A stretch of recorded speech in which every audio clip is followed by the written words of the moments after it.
become the least important person in your business? I just want you to think about that for a second. What would it look like for you to become the least important person?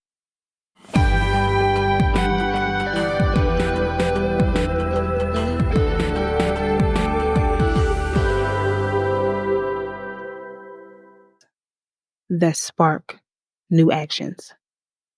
Welcome back to today's episode. Welcome back to this. Welcome back to the Higher Grade Help Podcast. I'm super excited to have this diagnosing conversation with you today. If you remember in the last episode, I mentioned that we're starting a new series here on the podcast, and this particular series is going to help you free yourself from the technical grind that you are currently experiencing in your company, in your organization, with the goal in mind to scale. So if scaling is on your mind and you want to do it in a way where it's sustainable, it's empowering, it sets you free from being glued or tied to your phone, to your laptop, to always communicating with each of the moving parts that's happening in your business, and you want to free yourself a bit from overworking yourself just to see more growth, then this series is for you. This is the second episode in the series, and today we're talking about freeing yourself from the ownership trap, what I call the CEO ownership trap. So if you didn't listen to the first episode of this series, go back and listen to the one right before this. And if you're ready, let's go ahead and jump right in. So remember I mentioned in our last episode that the the the technical work that you've surrounded yourself with, it's almost encased you in this cycle of pride and admiration for what you've built, and it's simultaneously holding you captive to the level of growth that you're allowing your business to see.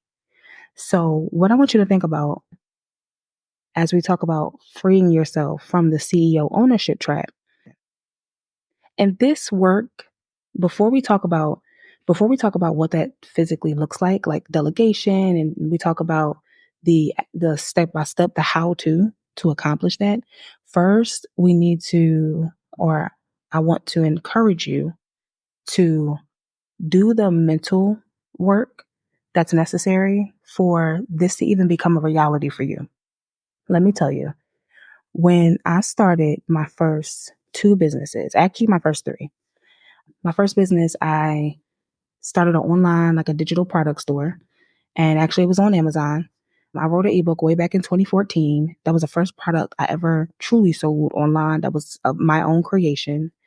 And from there, I started learning about online marketing. I started learning about e-commerce, CPA, all of that kind of stuff, right? If you guys remember, like the era of when network marketing first, well, I'm not going to say when network marketing first took off, because network marketing has been around for a very long time. But back in like the early 2010s, that whole era from like 2010 to I'll say 2016-ish, there was this burst going on in the network marketing world where a lot of companies were coming online and selling like digital products, digital health food products, these different sorts of things. So in that era, I jumped into the boat, and I also started promoting some of these products. And I remember the first time I ever put myself into my own CEO ownership track. This looked like me constantly on my laptop 15, 16 hours a day. I was researching, I was always marketing something, writing a blog. It was exciting, like that honeymoon phase. And looking back on it, I just had no idea. I had no clue what I was doing. But now, with the experience that I have, we're talking 10 years later, going on 11 years later. Yeah, I just celebrated a decade of being a entrepreneur last summer. And now that I look back on it, I realize that it's not the goal is not to clock as many hours as you possibly can on your company.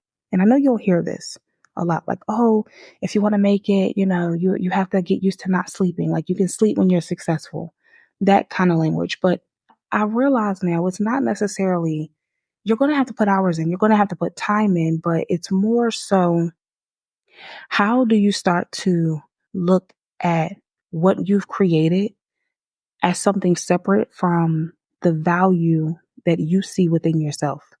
Because a lot of times we link we marry the two, and we say, I created this thing, so I'm this amazing, wonderful person, which you are. But we tend to stroke our own egos because of the entity or the idea or the brand that we've created. Okay, follow me. And so when we do that, that happens naturally whenever you start a company or whenever you start a new project, because you're excited. It's a great idea. It's innovative. It's something that I'm sure you've done much research, and you made sure that you were bringing quality to the marketplace. So rightfully so, you should celebrate yourself.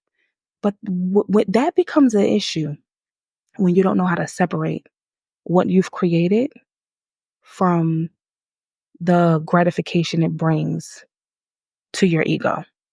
Because then what happens is you start to form this belief. I'm going to get into this in a second. Okay, we're going to bring that Psychology 101 class I took this summer into this conversation in just a second.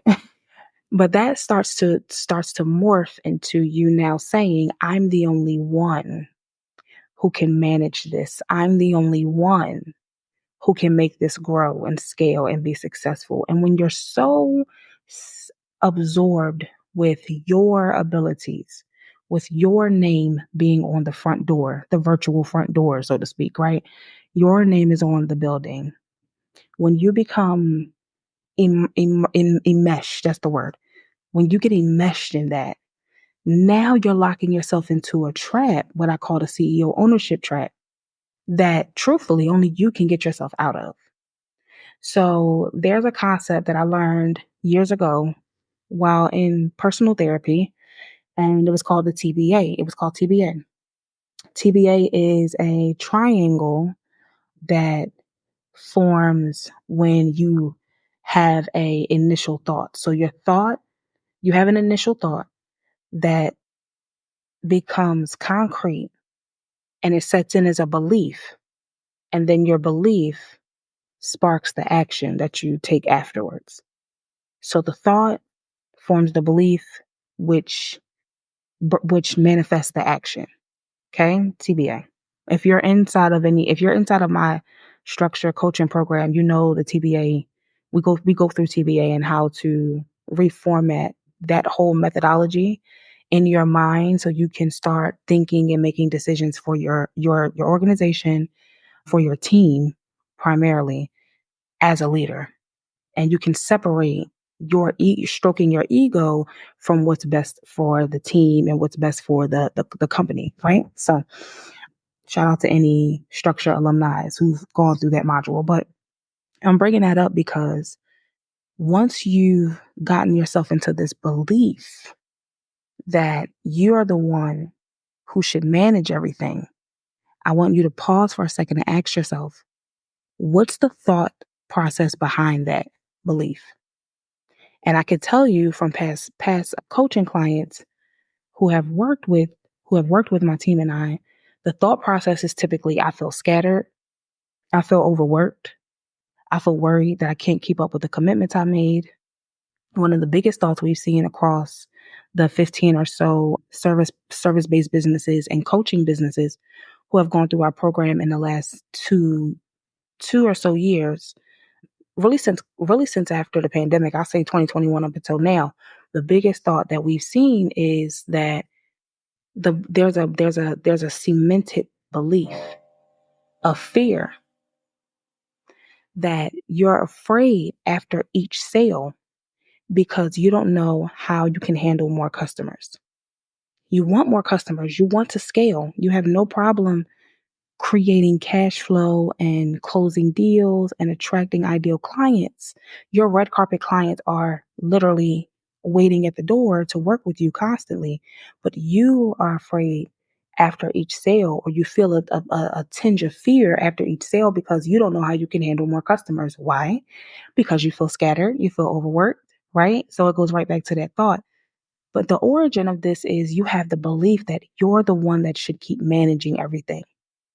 Okay. So we're talking marketing for your service based business. We're talking delivering the actual service itself, whether it's coaching or classes or workshops or physical fitness trainings, right? Boot camps, VIP days, whatever the services that you offer.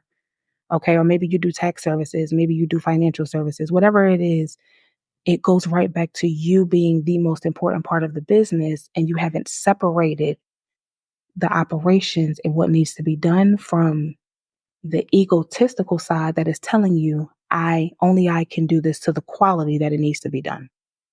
So what action does that manifest? So we have the thought, we know what the belief is, and what's the action. So the action it manifests is you just start doing everything yourself.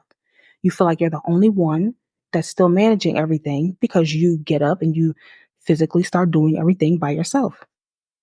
And I want to challenge you on this episode and this conversation today to do one thing. Ask yourself and actually write it out. Like, get a piece of paper, journal this out. What would it look like for you to be the least important person in the business? Okay. I'm diagnosing you with being stuck in the CEO ownership trap. That's the diagnosis. And the action for us to begin to work on this so you can heal this, so you can get whole again and experience free time in your life. We're coming up into back to school. We're going into, in my opinion, the best season of the year, which is fall. And there's a lot of opportunity out here for you to network, for you to go to conferences. There's a lot of events taking place before the holidays get here. So you really should be outside enjoying yourself. And you can't do that when you're stuck in this ownership trap. So I want to encourage you to ask yourself what it looks like for you to be the least important person. Remember, if you have a team in place right now, hand off some of those management tasks to your team members and be confident that they can handle it just as well as you can. And if they can't, that's a great opportunity for you to have them shadow you, or for you to start coming up with some short to the point SOPs that can help them do it in your stead or in your place. Or, I'm here, I'm available, my team and I, so you can always book a eligibility call with us and we can go through what that would look like for us to begin to hand off management tasks to your team so you can be confident that it will yield effective results. Because the real pain is that you just don't know how to hand it off and you're not confident in the quality it will produce. So you keep ownership of the task, you keep ownership of the projects, you jump in and step in and overshadow your team members when you guys have new clients because you're under the CEO ownership trap that is telling you, I'm the only one who can do this. I should keep managing everything myself. Even if you don't say that, that's what the underlying thought is, and that's the belief. So what happens? We get burned out. We get burned out. We keep ownership of everything. We get burned out, and we keep reasoning within ourselves why we should do it solo. So I want you to listen to this short episode today and ask yourself, what's a new thought, what's a new belief, and what's a new action that we can come up with so that you can get free from the ownership trap. I hope this was helpful. Quick little episode today. I hope this was helpful. Let me know your thoughts in the comment section. Share this out with a bestie, another CEO, a business bestie who could use this. And I want you to, or I encourage you to figure out what needs to be done so you can get outside this fall season and this holiday season. Okay. All right. We'll see you for the next episode.